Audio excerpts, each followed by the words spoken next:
Welcome to kitchen art. આજે આપણે એકદમ નવી રીત સાથે ફક્ત 2 નંગ બટેટામાંથી 150 પાપડ બનાવીશું।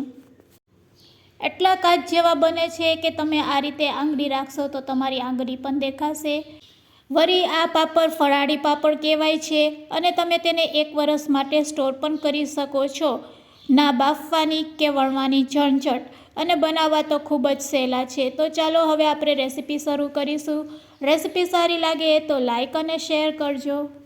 અને જો તમે મારી ચેનલ ઉપર નવા હોય અને મારી ચેનલને હજુ સબસ્ક્રાઈબ ન કરેલ હોય તો સબસ્ક્રાઈબ કરી બાજુનું બેલ બટન દબાવવાનું ભૂલશો નહીં, જેથી કરીને તમને મારા નવા વિડીયોનું નોટિફિકેશન મળતું રહે। તો સૌપ્રથમ આપણે 2 મીડિયમ સાઇઝના બટેટા લેશું અને આ બટેટાની છાલને પહેલાં આપણે દૂર કરી લેશું।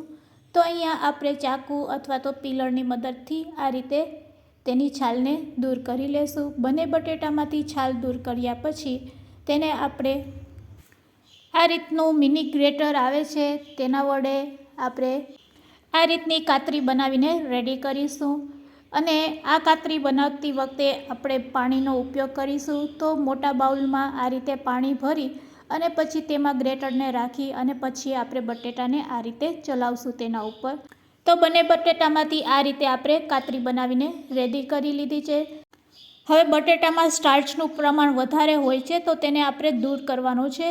તો તેને આ રીતે 2 વખત પાણીથી ધોઈ લેશું એટલે બટેટામાં રહેલો સ્ટાર્ચ છે એ દૂર થઈ જશે અને પાણી એકદમ નીટ એન્ડ ક્લીન થઈ જશે। તો તમે જોઈ શકો છો આપણું પાણી એકદમ નીટ એન્ડ ક્લીન થઈ ગયું છે। તેને આપણે સાઈડમાં રાખી દઈશું।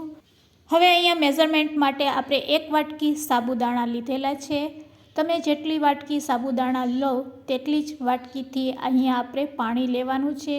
અને આ સાબુદાણાને આપણે 2 કલાક અગાઉ પલાળીને રાખી દીધા હતા। તો સાબુદાણા આપણા સરસ પલળી ગયા છે। તમને દાણો પણ બતાડીને દેખાડું છું, એકદમ સરસ આપણો દાણો છે એ પલળી ગયો છે। તમે ઓવરનાઇટ માટે પણ આ સાબુદાણાને પલાળી શકો છો। તો અહીંયા આપણે જે વાટકીથી સાબુદાણા લીધેલા છે તેનું 7 ગણું પાણી આપણે અહીંયા લેવાનું છે। તો ફ્રેન્ડ્સ, આ પરફેક્ટ માપ છે આ પાપડ બનાવવા માટે। તો તમે ખાસ યાદ રાખી લેજો કે 1 વાટકી સાબુદાણા હોય તો તે જ વાટકીથી આપણે 7 ગણું પાણી લેશું અને 1 વાટકી પાણી છે તે આપણે સાઈડમાં રાખી દેશું। તો અહીંયા મેં ટોટલ 7 વાટકી લીધેલ છે, તેમાંથી 1 વાટકીને હું સાઈડમાં રાખી દઉં છું। હવે આપણે ગેસની ફ્લેમ ચાલુ કરીશું અને આ કઢાઈને આપણે ગેસ ઉપર રાખી દઈશું। લો ફ્લેમ ઉપર આપણું પાણી છે એ ધીરે ધીરે ગરમ થશે ત્યાં સુધી આપણે આગળની પ્રોસેસ કરશું। પલાળેલા સાબુદાણાને હવે આપણે મિક્સર જારમાં લઈ લેશું। ફ્રેન્ડ્સ, અહીંયા મારું મિક્સર જાર છે એ નાનું છે તો હું 2 વખત આ સાબુદાણાને આ રીતે ક્રશ કરી લઈ સાઈડમાં રાખેલી વાટકીમાંથી આપણે થોડુંક પાણી તેમાં એડ કરશું અને હવે તેને સારી રીતે ગ્રાઇન્ડ કરી લેશું। તો ફ્રેન્ડ્સ, આ રીતે આપણે સાબુદાણાની પેસ્ટ બનાવીને રેડી કરીશું અને તેને એક મિક્સિંગ બાઉલમાં લઈ લેશું। તો અહીંયા આપણે બધા સાબુદાણાની પેસ્ટ બનાવીને રેડી કરી લીધી છે। તે જ રીતે હવે આપણે બટેટાની પણ પેસ્ટ બનાવવાની છે। તો છીણેલા બટેટાને આ રીતે આપણે મિક્સર જારમાં લઈ લેશું અને પછી તેમાં આપણે જે વાટકીમાં રહેલું પાણી છે તે એડ કરી દઈશું અને તેને પણ સારી રીતે ગ્રાઇન્ડ કરી લેશું। તો ફ્રેન્ડ્સ, તમે જોઈ શકો છો કે આપણી બટેટાની પણ પેસ્ટ રેડી છે। બસ આ બટેટાની પેસ્ટને પણ આપણે સાબુદાણાની પેસ્ટમાં એડ કરી દઈશું અને પછી બંને વસ્તુને સારી રીતે આ રીતે મિક્સ કરી લેશું। સારી રીતે આ રીતે હલાવતા હલાવતા બંને વસ્તુને આપણે મિક્સ કરી લેશું એટલે તમે જોઈ શકો છો કે આપણું મિશ્ર છે એ કંઈક આ પ્રકારનું તૈયાર થઈ જશે। તો અહીંયા આપણું મિશ્ર છે એ બનીને રેડી છે અને ગેસ ઉપર રાખેલું પાણી પણ સરસ ગરમ થઈ ગયું છે। તો બસ ગરમ કરેલા આ પાણીમાં આપણે રેડી કરેલા આ મિશ્રને એડ કરી દઈશું। બધું મિશ્રને સારી રીતે આપણે મિક્સિંગ બાઉલમાંથી લઈ લેશું અને બસ લો ફ્લેમ ઉપર આપણે તેને સતત હલાવતા રહીશું અને હલાવતા હલાવતા આ મિશ્ર ઘટ ના થાય ત્યાં સુધી એને લો ફ્લેમ ઉપર પકાવીશું। એટલે બટેટા અને સાબુદાણા છે એ સરસ પાકી જશે અને જેમ જેમ મિશ્ર ઘટ થતું જશે તેમ તેમ તેનો કલર પણ ચેન્જ થઈ જશે અને તમે તેની થિકનેસ પણ જોઈ શકો છો. તો બસ હવે આ સ્ટેજ ઉપર આપણે મીઠું એડ કરી દઈશું. 10થી 15 મિનિટ તમે આ રીતે લો ફ્લેમ ઉપર સતત તેને હલાવશો એટલે મિશ્ર છે એ ઘટ થઈ જશે અને સાઈડમાં પાપડી પણ જામી જશે એટલે તમને ખ્યાલ આવી જશે કે હવે આપણું મિશ્ર છે એ રેડી થઈ ગયું છે. તેને બીજી રીતે પણ તમે ચેક કરી શકો છો. ફ્રેન્ડ્સ, આ રીતના બનાવેલા પાપડ એકદમ સરસ ટેસ્ટી લાગે છે. વળી તે ફરારી પાપડ છે તો તમે વ્રત કે ઉપવાસમાં પણ તેને ખાઈ શકો છો. તો અહીંયા આપણું મિશ્ર છે એ ઘટ થઈ ગયું છે. તેને આ રીતે જો પ્લેટમાં લઈને તમે ચેક કરી શકો છો. આપણું ખીચું છે એ સ્પ્રેડ ન થાય તો પાપડનું ખીચું બનીને રેડી છે. હવે ગેસની ફ્લેમ આપણે બંધ કરી દઈશું અને તેમાંથી આપણે એક બાઉલમાં થોડુંક ખીચું લઈ લેશું.